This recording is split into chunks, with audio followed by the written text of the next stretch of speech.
Hi YouTube, we're here today with the Horizon Hobby Viking Model 12 280. I don't think this is a UMX, but I'm gonna call it a UMX anyway. It's a little bigger than the usual UMX lines. It's got these, I think these are 3.5 gram servos, and these might be 5 gram servos for the Ailerons. And it's got a little nano light receiver though, and I've got a XT60 to JST adapter right now, and I may end up putting JST plugs on these batteries I have for now. But for now, we're running on a Nanotech 460 milliamp 25 through 40C, and then a Nanotech 370 milliamp hour 25 through 40C. Both good batteries for this application. The thing is, I don't know if I have enough C rating on them, because like the bigger one will start to beep with my voltage alarm. It's not actually dead, it's just drawing it down low when I'm under high load. So, good way to ruin a pack. But this pack might have already been ruined before. So, just to give you a quick rundown, that's what we're going to actually run on the smaller pack today, which again is a 370 milliamp hour Nanotech, which is Turnigy Hobby King brand.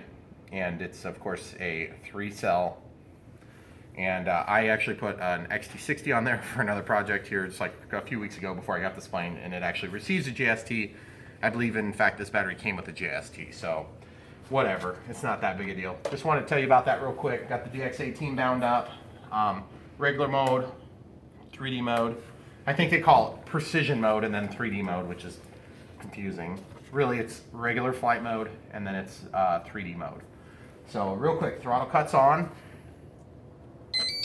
Give it a chance to get the AS3X all set. Once it starts wiggling and dancing, it's essentially done. So you can be confident that the AS3X is going to be set and ready to go. Then you want to do your quick CG test. Every single plane in the air or on the ground is going to be sensitive to CG to a certain degree, one way or another. But I want to point something out to you on this. That silver point appears to be 45 millimeters back from the leading edge. Right at the silver point on mine. It may be a little bit different on yours because the way they paint these things with jigs and stuff, they're not going to be perfect. But I just wanted to show you that. So you can actually, being that it's a biplane, you can just kind of hold it with your thumb and your pointer finger, and then you can get your CG worked out. Normally, you want a little bit of down angle if it's a glider, or even a little bit of nose heaviness is a safe idea if you're not 100% sure how a plane's going to perform. So we'll do it like that. Looks good to me. You notice I didn't put my voltage alarm on there, mostly because I don't care. Ooh, look, only one aileron's working, guys. I gotta figure out what's going on. See this? Only one. So we gotta figure out what's wrong, guys. Didn't expect to have to do that. This will be flight number 3, so seems right to have a problem. I bet I pulled out one of the cables when I was pushing my connectors in. And that, there's a little Y cable in here, and I don't see that as being the problem. So that's kind of weird. So I don't know if I lost a servo or what the deal is here. Once you pause it, we'll get this worked out and come right back to you. Okay. Okay. All right, YouTube. There, it started working, didn't it? Oh. Are you kidding me? We just got this all torn apart. Okay, guys. And what we did was we just peeled this out finally. I switched the red and the blue. I labeled these LA and RA for left aileron and right aileron with blue and red respectively. And that way when these wires get up here, because you glue the wing on, you can't get to them. Then basically at that point, then you're allowed to, you know, remember which one's which. Well, the thing is, I pulled this out of the hole, and I noticed that this enclosure around the servo is open. Can you try to get an extreme close-up of that? And you can kind of see here how there's a gap in it. Well, and I think when I pushed it tight, it clicked. So I don't know if it's just a crappy servo, but they're working. See, I'll put it in high rates. I mean, obviously, I don't just go pulling servos out at the beginning of a video for no apparent reason. But it makes me slightly nervous as long as the thing passes the pre-flight, which incidentally, guys, that's case in point. That's why you do a pre-flight.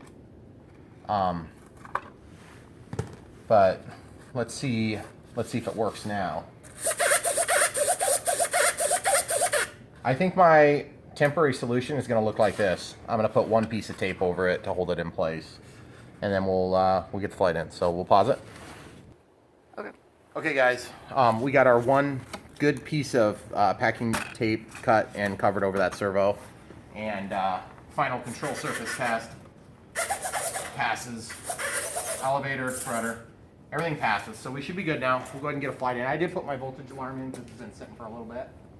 The wind's kind of ambiguous. It's not really coming from either direction, so we'll stick off that way because it did seem to be favoring that direction. Okay. 5-minute timer set into my timer, and we're in our regular precision mode. Okay, so we're good to go.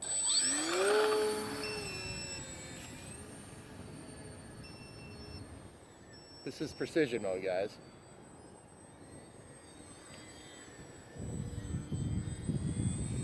It's really not that hard to fly at all. It's very easy to fly, especially when it's calm.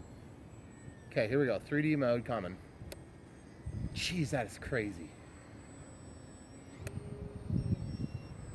I'm trying to keep my battery from getting killed, guys. So we'll try to float it. Yeah, it works pretty good. I'm out of 3D mode, in case you were wondering. One thing about this plane, I'm not sure how the 3D pilots do it, but the differentiation between upright and upside down is tricky. It'll fly slow too, look at that. I'm not really pushing it, I'm just kind of going slow. There's probably a 2 or 3 mile an hour headwind. Get into the power, she'll climb right away. Into 3D.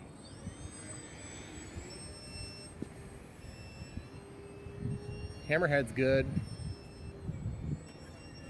That was crazy. Jeez, that thing spins so freaking fast, it's like hard to tell what direction you're going by the time you let go of the sticks.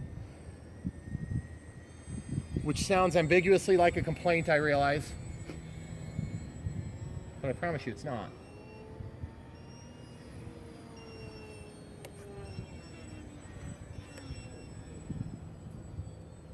And once I get more confident in this, of course, then I can do some tricks a little bit lower to the ground. But I'm hoping it picks up a little better on film today than it did the last time. I'll go between us here, hon. Okay. Try to go a little bit slower here. This is about 40% throttle, guys. That's about 100% throttle there. And I got a call coming in. That was precision. I can just about guarantee you guys, whoever was just calling was trying to lower my interest on my credit cards. Been having a big problem with that lately. People calling and annoying the crap out of me with stuff like that. We'll get a low pass here. Like I said, controllability is really good, guys. Really good.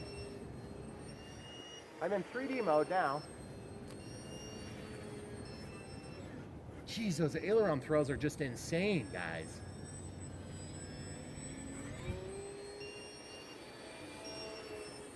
Oh, let's show you some upside down performance here. We're upside down, like very little stick pressure, like maybe 5% stick pressure. And by the way, when you come out of an upside down flip, do yourself a favor, flip it into 3D mode so that you can recover a little bit faster. That scared me a little bit. Upside down, inside loops. Man, that thing is crazy. We'll just float it here. Okay. Whoa. That is one thing you're going to get when you're in 3D mode. If you try to go fast, it's going to oscillate. Oh, and I'm probably going to go ahead and put it down. We'll swap batteries real quick here. Okay. Just bring it into the... One thing about this plane is it's a little bit, like, it's a little stally for having a small wing.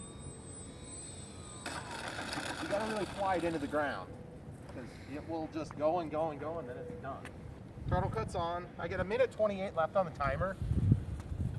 We'll pause it, switch batteries, put in the bigger battery, and we'll of course check for the issue with the aileron, but who knows. Guys, I'm not going to beat up Horizon Hobby. They just sent me some parts the other day, so one of the best companies to deal with for warranties and stuff, maybe aside from Motion RC, who's excellent too, but they sell Horizon Hobby products.